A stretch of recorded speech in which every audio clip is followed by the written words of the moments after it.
Hey everyone. Have you ever wondered how hospitals connect all those bedside monitors, infusion pumps, ventilators, and even wearables directly to the electronic health record? Well, today, we're going deep into how to integrate medical devices with EMR and EHR systems, step by step, so you can streamline clinical workflows, reduce manual charting, and keep patient safety front and center. Whether you're a health tech product manager, IT leader, or just curious about interoperability, this guide will give you a clear roadmap. Let's start with why this integration is so critical.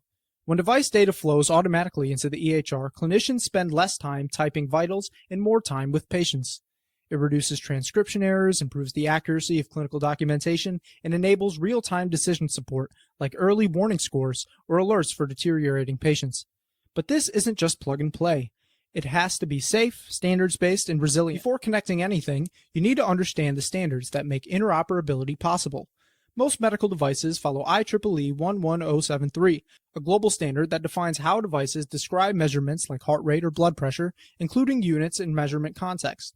You'll also encounter IHE PCD profiles. These are clinical workflow blueprints that explain how data should flow in real-world scenarios, like patient association or alarm forwarding. And then we have HL7 and FHIR. HL7 v2 is still common for sending observation messages into EHRs, while FHIR is becoming the modern RESTful way to exchange device data.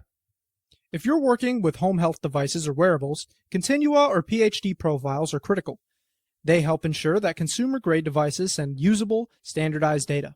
Now, not all devices connect the same way. Bedside monitors typically send continuous vitals and sometimes waveforms. Infusion pumps and ventilators send infusion rates, settings, and alarms. Point-of-care devices like glucose meters send discrete test results.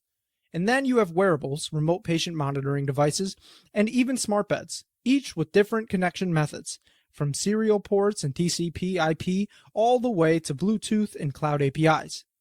The first step is building a device inventory. Document the model, firmware, connectivity type, and clinical use for each one. This gives you a complete picture of what you're integrating. Now let's talk architecture. Most hospitals use a three-step pipeline. Devices connect to a local gateway. That gateway normalizes and buffers the data, and then sends it to an integration engine, which transforms it into HL7 or FHIR and delivers it into the EHR. This approach is reliable because it can handle network outages. Data is stored locally until it's safe to send, and it keeps vendor-specific quirks hidden from the EHR. If you're integrating wearables or home devices, you may rely on vendor clouds or IoT hubs, but you'll still need to think about patient consent, encryption, and data validation. Now, mapping and normalization is one of the most overlooked but critical steps. You have to map each data element from the device into a canonical data model. That means making sure the measurement is labeled correctly, the units are consistent, and the timestamps are synchronized. You also need to link every reading to the correct patient and encounter. For portable devices, this usually means barcode scanning or bed association. For home devices, you'll need a clean enrollment and pairing process.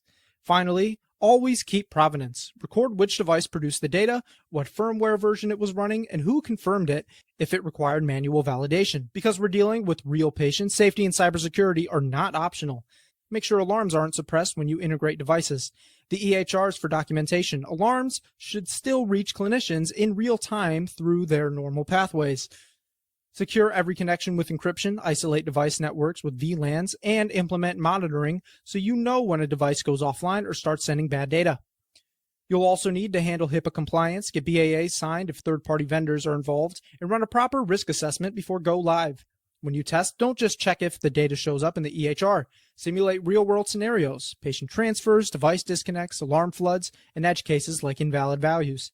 Do performance testing to make sure you don't overwhelm the EHR during peak usage. Once everything is validated, roll out in one pilot unit, monitor closely with the hypercare team for a few weeks, and then scale across the hospital. Integration isn't just a one-and-done project. It's a life cycle. Keep track of device firmware versions, update your mapping tables when standards change, and schedule regular audits.